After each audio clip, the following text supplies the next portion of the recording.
Pues hola, buenos días a todos. Hoy es el día de la resurrección y por eso decimos Cristo vive, ¿verdad? Hoy es el día del año cuando recordamos y celebramos en manera especial la resurrección de nuestro Señor. De hecho, cada domingo realmente hacemos eso. Por eso los cristianos celebramos y adoramos juntos el domingo y no otro día de la semana. Pero hoy lo hacemos de manera especial, una vez al año, ¿no? Para terminar la Semana Santa. Y el viernes por la tarde tuvimos un culto especial de escritura, de alabanza, para centrarnos y reflexionar en la pasión de Jesús. Es decir, sus últimas horas, días de sufrimiento en camino a la cruz. Y leemos el viernes los capítulos 14 y 15 del Evangelio de Marcos, que hablan de la pasión de Jesucristo, su sufrimiento, su traición, ¿no? por Judas y aún por sus amigos y al final su muerte en la cruz. Y hoy, como es el día de la resurrección, quiero leer el final del Evangelio de Marcos. O sea que no dejarlo en capítulo 15, pero vamos a seguir con la historia como tenemos en el registro del Evangelio de Marcos, el capítulo 16. Voy a leer la palabra, el Evangelio de Marcos. Si tienes una Biblia a la mano, puedes seguir también en tu propia Biblia o simplemente escuchamos. Dice así la palabra de Dios, capítulo 16. Cuando pasó el día de reposo, María Magdalena, María la madre de Jacobo y Salomé compraron especias aromáticas para ir a ungirle. Y muy de mañana, el primer día de la semana, vinieron al sepulcro y ha salido el sol. Pero decían entre sí, ¿quién nos removerá la piedra de la entrada del sepulcro? Pero cuando miraron, vieron removida la piedra, que era muy grande. Y cuando entraron en el sepulcro, vieron a un joven sentado al lado derecho, cubierto de una larga ropa blanca, y se espantaron. Mas él les dijo, no os asustéis. Buscáis a Jesús Nazareno, el que fue crucificado, ha resucitado y no está aquí. Mirad el lugar en donde le pusieron. Pero id, decid a sus discípulos y a Pedro que él va delante de vosotros a Galilea. Allí le veréis como os dijo. Y ellas se fueron huyendo del sepulcro, porque les había tomado temblor y espanto. Ni decían nada a nadie, porque tenían miedo. Pues oramos. Padre, gracias. Te damos en este día por tu palabra. Señor, sabemos que tu palabra tiene de todo, pero el protagonista de tu revelación es Jesucristo. Y Señor, hoy queremos acercarnos a ti a través de la buena noticia de tu evangelio. Señor, gracias por darnos estos registros históricos de quién es Jesús, de qué hizo en la tierra y también de esta maravillosa historia de su muerte y resurrección al tercer día. Señor, ayúdanos a entender, creer y aplicar tu palabra en nuestra vida, porque oramos en tu nombre. Amén. Bueno, antes de seguir con la predicación, quiero dar las gracias al equipo de Levanta y sobre todo Miqueas. Qué alegría ver a los más jóvenes de nuestra congregación, ¿no? Participar y hacerlo con excelencia. También gracias a su profe, ¿no? Por esta excelente enseñanza. Realmente estamos descubriendo nuevas cosas a través de este tiempo de cuarentena, ¿no? Bueno, el domingo de la resurrección, en español a veces se dice la Pascua. Y bueno, eso viene de la fiesta de Pascua de los judíos. Y la Pascua en la tradición judía era una celebración especial de la salvación de Dios de las manos de los egipcios, ¿no? Para mí, la Pascua o el domingo de resurrección es para mí el día más importante del año, porque celebramos lo que es el evento más importante de la historia. Por eso he puesto este traje y corbata. Ya sabéis que no es mi costumbre y pocas veces al año vas a ver mi vestido así. Pero yo creo que vale la pena porque para mí es el día más importante del año. Y cuando lo piensas, realmente la historia de Jesús es asombrosa, es increíble. Que hace 2000 años, en el año 30 más o menos, un campesino judío del Medio Oriente fue llevado al juicio y condenado a la muerte por crucifixión. Pero eso no es la parte asombrosa, porque eso fue normal en aquel entonces. Los romanos fueron conocidos en todo el mundo por sus crucifixiones, ¿no? Y tampoco es algo raro que este hombre, Jesús, decía que era el Mesías, porque muchas personas a lo largo de la historia decían que eran el Mesías. O sea que eso no es nada asombroso.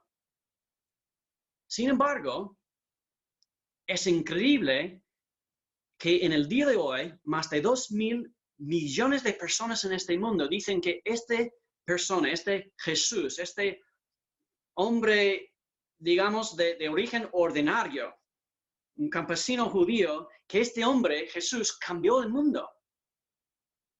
Y más que eso, dicen que en contraste con todos los demás líderes religiosos en toda la historia, dicen que Jesús no se quedó muerto en la tumba, que al tercer día Jesús resucitó de la muerte. Y si lo pensamos bien, es increíble, ¿no? No solo la resurrección, la historia entera de Jesús es asombrosa, ¿no? Desde su concepción milagrosa por el Espíritu Santo. Luego tenemos el registro de su vida, sus milagros, pero sobre todo su resurrección de la muerte. Es increíble. Hasta tal punto que a veces yo me pregunto, ¿puede ser verdad todo eso? Puede ser verdad, porque es increíble, ¿no? Y no lo sé, tal vez para ti nunca has tenido un problema en creer la historia de Jesús. Tal vez nunca has tenido una duda, ¿no? Acerca de la veracidad de la muerte y resurrección de Jesús. Y si es así, gloria a Dios, que es un regalo, ¿no? De Dios, de fe. Pero yo soy una persona, como te digo, muy escéptica por naturaleza. No estoy una persona dispuesta rápidamente a creer, ¿no? Y para mí, sí, yo me he preguntado muchas veces. Y incluso algunos de vosotros ya sabéis, ¿no? Hablo sobre mi propio camino espiritual. Que en mi camino hacia Dios, la resurrección de Jesús tuvo un papel clave. Cuando yo estaba en mi primer año de la universidad, siendo muy rebelde, muy hijo pródigo, viviendo una vida muy desenfrenada, pues un amigo mío me dio un pequeño libro que se llama Más que un carpintero, por un escritor, Josh McDowell, y la historia de este autor es muy interesante porque Josh también llevaba una vida desenfrenada de estudiante y era en sus años universitarios un ateo. Incluso le molestaba mucho los creyentes. Entonces, algún día se propuso probar que el cristianismo era falso y al final, después de investigación tras investigación y muchas conversaciones, llegó a la conclusión opuesta y se entregó su vida a Cristo y dedicó su vida incluso al ministerio cristiano. enseñando y predicando el Evangelio de Jesús en todo el mundo y ha tenido un ministerio muy, muy poderoso. Y cuando yo leí su libro, aquel año en la universidad, acerca de la evidencia, la fidelidad de los manuscritos del Nuevo Testamento y sobre todo la evidencia de la resurrección de Jesús, mi mente fue convencida. No pude negarlo, ¿no? Ahora, tardó un poquito más para que mi corazón siguiera, ¿no? Pero a poco tiempo me entregué a Jesús. Y para mí la pregunta clave, ¿no? en este camino era la siguiente: ¿es la resurrección de Jesús un acontecimiento histórico o solo un mito? Obviamente, creer en la resurrección de Jesús al final no es una cosa de lógica, es un asunto de fe, eso puedo admitir, pero al mismo tiempo, la fe cristiana nunca ha sido no es y nunca ha sido una fe ciega, es decir, una fe sin razón. Y de hecho hay buenas razones para creer en la resurrección de Jesús como algo histórico. Y voy a mostrar una lista en la pantalla. Tengo 10 razones, un resumen tal vez un poquito del libro Más que un carpintero o otros libros como El caso de Cristo por Lee Strobel. Pero aquí rápidamente quiero poner 10 razones. En primer lugar, tenemos la tumba vacía. La tumba vacía, porque el cuerpo de Cristo, el cuerpo de Jesús nunca fue encontrado. Su tumba nunca fue venerada después por sus seguidores, como la mayoría de líderes religiosos. Segunda razón, la piedra de la tumba. Tenemos un registro, ¿no? En los evangelios de que los romanos tomaron precauciones sellando la tumba con una piedra grande, poniendo incluso una guardia, ¿no? Que una guardia romana sería por lo menos 4 soldados y una gran piedra sobre la entrada. Entonces, ¿cómo podrían entrar y ver todo eso con la piedra en la tumba? Bueno, eso acabamos de leer, que al llegar ahí los primeros testigos, la piedra estaba removida. Tercera razón, los lienzos en la tumba. Los evangelios registran que los lienzos, la ropa de la tumba, del cuerpo de Jesús, fueran enrollados aparte. O sea que eso no sería el trabajo de un ladrón, ¿no? Un ladrón no va a tomar el tiempo para quitar cuidadosamente y preparar cuidadosamente los lienzos, como tenemos en los evangelios. Cuarta razón, la profecía, la palabra de Jesús, porque Jesús mismo había profetizado que eso iba a suceder, su muerte y su resurrección. Quinta razón, tenemos la profecía del Antiguo Testamento. La resurrección del Mesías también había profetizado en el Antiguo Testamento. Por ejemplo, en los Salmos tenemos profecías con respecto. Sexta razón, las apariciones de Jesús después de su resurrección. Tenemos registros en los 4 evangelios y eso también está repetido en el historiador Josefo, que Jesús se apareció después en vivo a docenas de personas a la vez, ¿no? En diferentes momentos, diferentes lugares. Sexta razón es la propagación de la fe cristiana, porque la fe cristiana se difundió rápidamente después de la resurrección de Jesús. Y eso a pesar de intensa persecución. Estamos estudiando eso en los jueves en el cursillo de historia.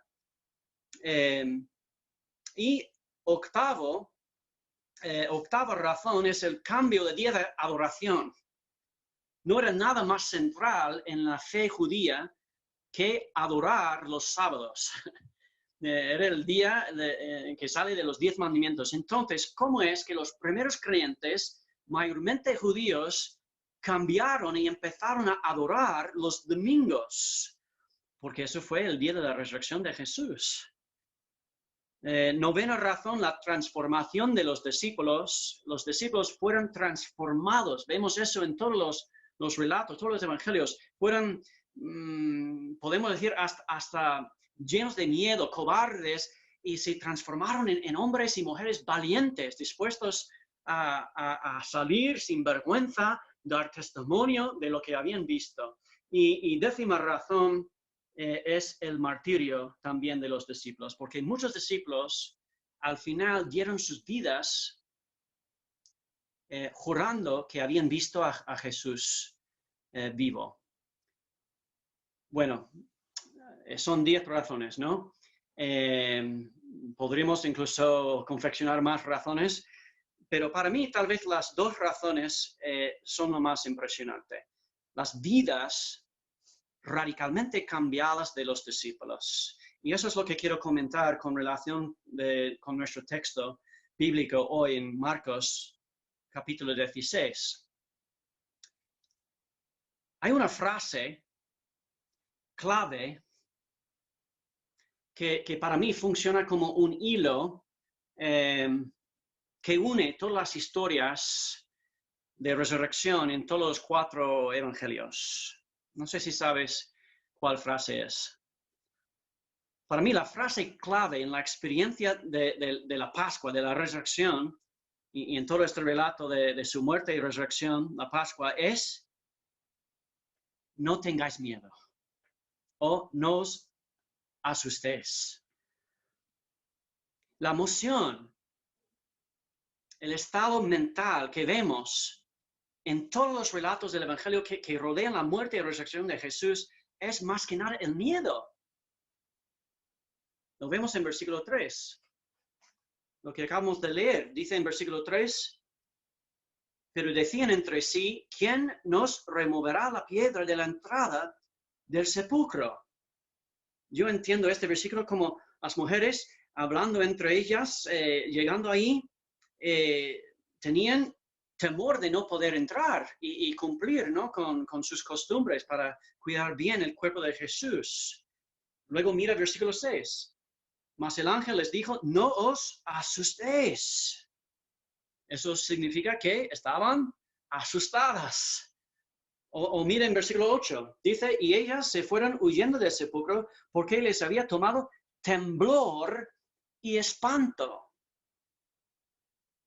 Y no solo aquí en el Evangelio de Marcos, podemos ver esta emoción de miedo en todos los relatos. En el Evangelio de Lucas, por ejemplo, capítulo 24, último capítulo de Lucas, y versículo 37, habla de Jesús se aparece a los discípulos en Jerusalén, y dice versículo 37, entonces, espantados y atemorizados, pensaban que veían espíritu. Luego en el Evangelio de Juan, por ejemplo, también, en Juan capítulo 20 y versículo 19, Juan 20 y versículo 19, dice que los discípulos estaban en el aposento alto, y dice: cuando llegó la noche de aquel mismo día, el primero de la semana, están las puertas cerradas en el lugar donde los discípulos estaban reunidos por miedo de los judíos. ¿Ves? Miedo, miedo y más miedo. Y para mí es un tema muy corriente, porque, hermanos, estamos viviendo un tiempo de miedo. Cada día de cuarentena es otra oportunidad para ceder al miedo. Y la emoción de miedo, pues viene y se va, como las olas de la playa, ¿no? Ahora, quiero decir algo sobre la emoción del miedo. Como emoción humana, tiene su lugar.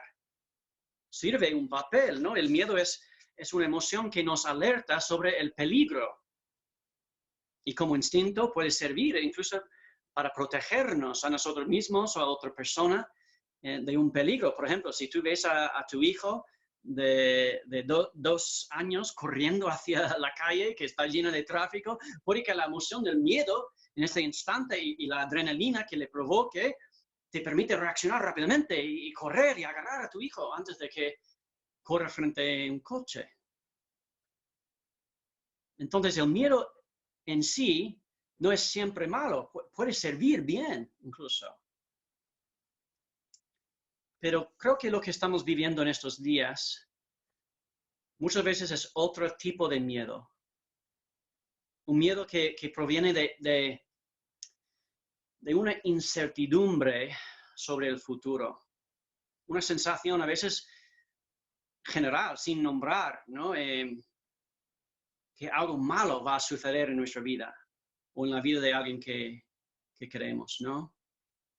Y este tipo de miedo es debilitante y negativo en tu vida. Este tipo de miedo te hace actuar de manera egoísta, impulsiva, en lugar de reposar en amor y confianza en Dios. Es el tipo de emoción que yo sentí cuando hace 3 semanas fui al supermercado por primera vez y viendo toda la gente con máscara y pues, no sé, entré en un momento de pánico, ¿no? Y empecé a llenar el carrito con todavía tenemos, ¿cuántas bolsas de pasta y arroz tenemos en la cocina? Me da vergüenza decirlo. Y obviamente estamos viviendo un tiempo de miedo por una razón principal, por la enfermedad COVID-19. Y si tú eres como yo, pues este miedo viene y se va, como olas en la playa. Y a veces estoy bien, a veces no pienso que la vida es muy bonita, pero centrarme en cosas positivas, en pensar en los demás. Pero de repente tengo un tos o tengo que estornudar. ¿Y qué estoy pensando? Tengo un coronavirus. Y mi mente comienza a correr, ¿no? O también a veces pienso en mis padres o mis suegros y tengo miedo, ¿no? Que se van a enfermar, que se van a morir. Y hay otros tipos de miedos también. Muchos de vosotros estáis preocupados por vuestra economía, ¿no? Y surge el miedo del futuro. Hermanos, este tipo de miedo es debilitante, paralizante y negativo en tu vida y en mi vida también. Y si hay algo que se destaca claramente en este relato de la resurrección de Jesús, es la transformación sorprendente de los discípulos, del miedo a la fe.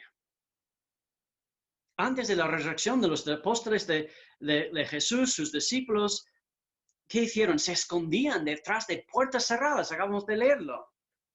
Tenían miedo, pensaban que iban a ser los siguientes para ser asesinados, o por los judíos o por los romanos. Habían visto con sus propios ojos la tortura de Jesús. Pero ¿qué encontramos después en la historia? Que algo los cambió. Algo los transformó por completo, desde cobardes, desde gente llena de miedo, a predicadores valientes, dispuestos a dar hasta sus vidas por la verdad de la resurrección de Jesús. Y cualquier persona que entiende el carácter humano sabe que la gente no cambia tanto sin algo clave, una gran influencia en su vida.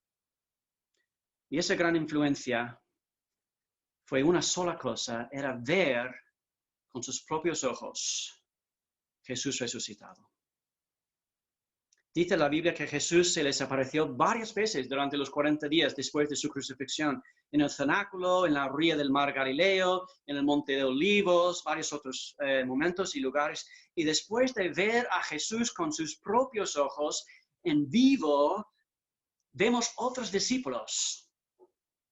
Vemos a discípulos que han dejado de esconderse detrás de puertas cerradas han comenzado a predicar a Cristo sin miedo, con valentía. Y eran valientes porque sabían la verdad.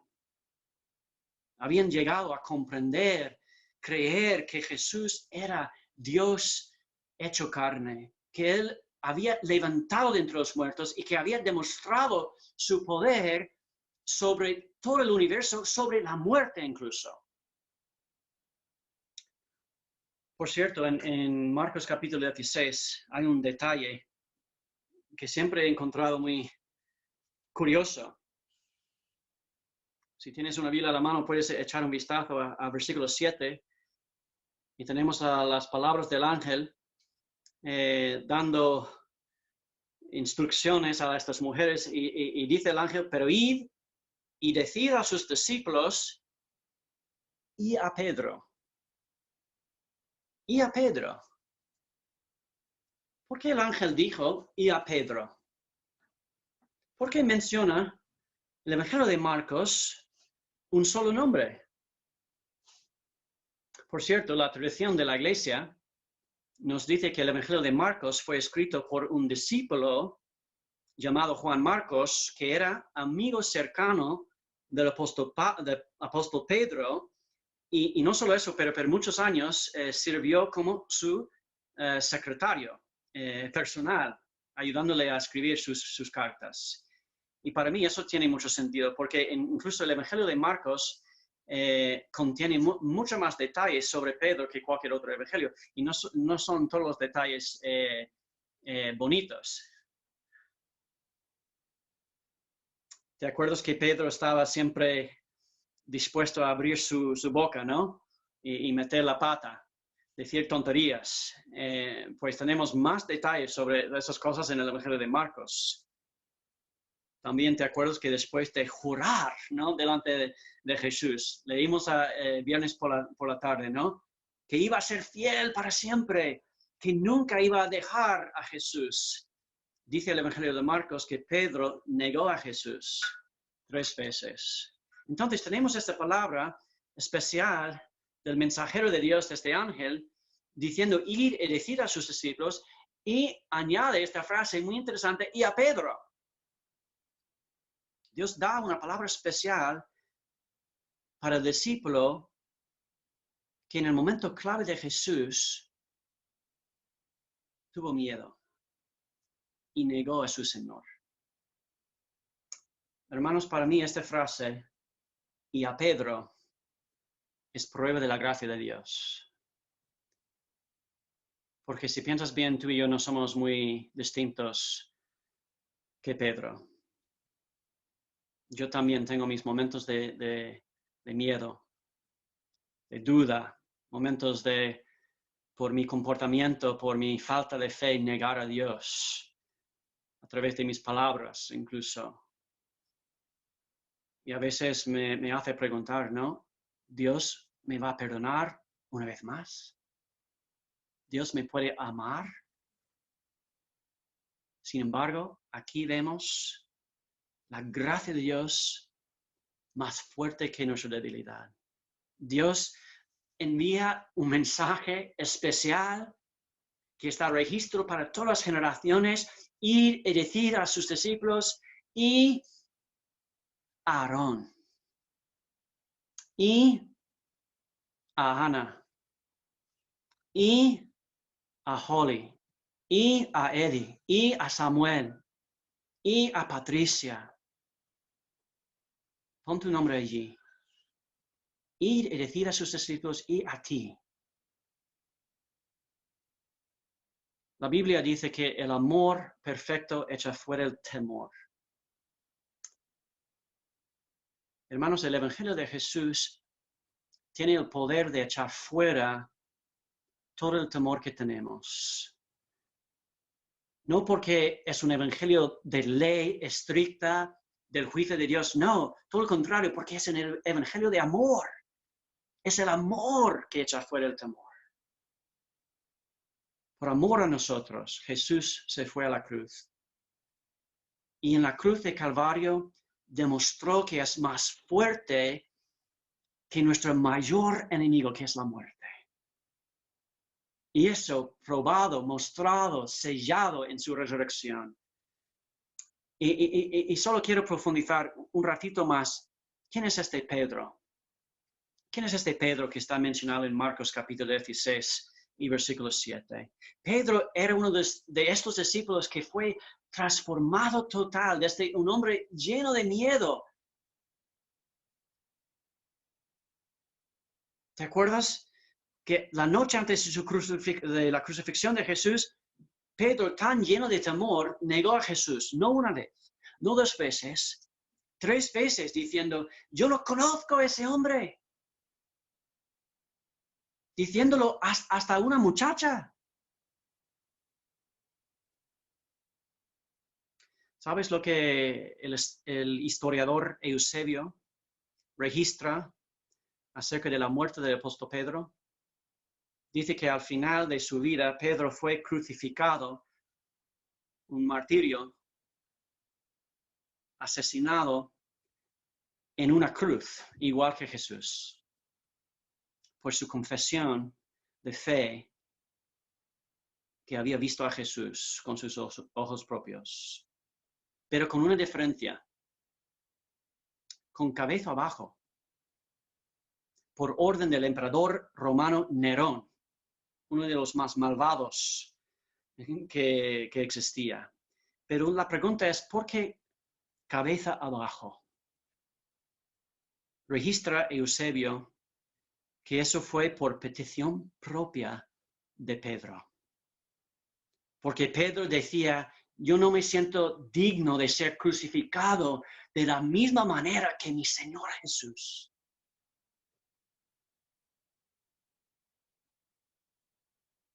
¿Dónde está el miedo?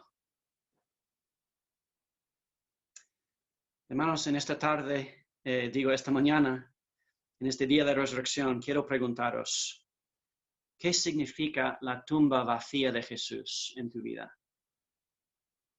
Porque yo creo que las palabras del ángel no eran solamente para las mujeres. Son palabras para cada uno de nosotros. Mas él les dijo, no os asustéis. Buscáis a Jesús Nazareno, el que fue crucificado, ha resucitado. No está aquí. Mirad el lugar en donde le pusieron, pero id y decid. La Pascua es una celebración de la vida que Jesús nos da, una vida que podemos vivir sin miedo.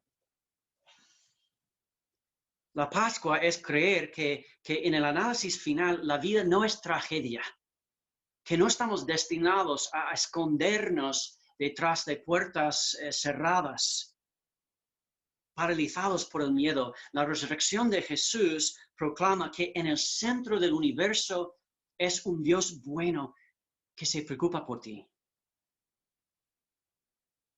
Que aun la tragedia más amarga de tu vida, si la ofreces a Dios, se convierte en triunfo. Que las experiencias más oscuras de tu vida pueden ser transformados por Dios en algo bueno, algo hermoso, algo significativo, algo verdadero e eterno. Y hermanos, espero que hoy, este domingo de la resurrección, sea un día de gran alegría, porque celebramos la victoria de Jesús. La victoria de Jesús que Él ganó en la cruz de Calvario, probado, sellado por su resurrección. Y proclamamos en este día que la victoria de Jesús fue decisiva sobre el pecado, sobre la enfermedad y sobre la muerte.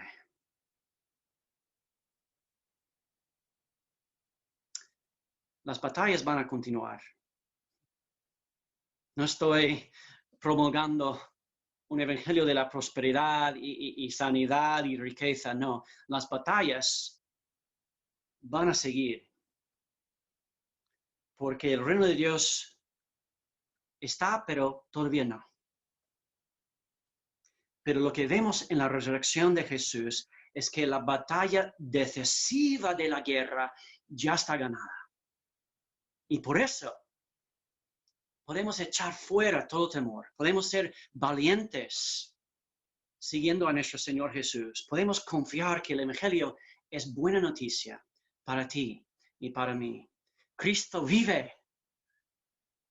No os asustéis.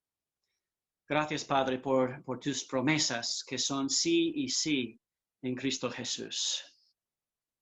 Gracias, Señor, que no tenemos que vivir una vida de miedo.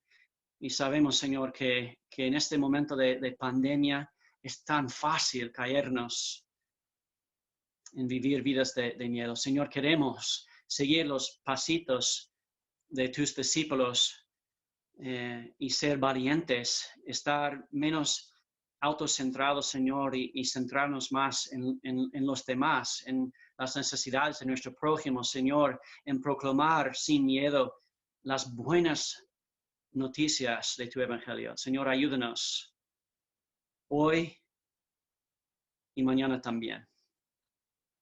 Confiamos, Señor, en tu resurrección. Ayúdanos a creer, a entender, a aplicar, Señor, tu resurrección a nuestra vida. Gracias. Gracias por haber hecho todo lo posible para que podamos tener esta relación de amor, perfecto amor, que echa fuera el temor en nuestra vida. Oramos en tu nombre. Amén.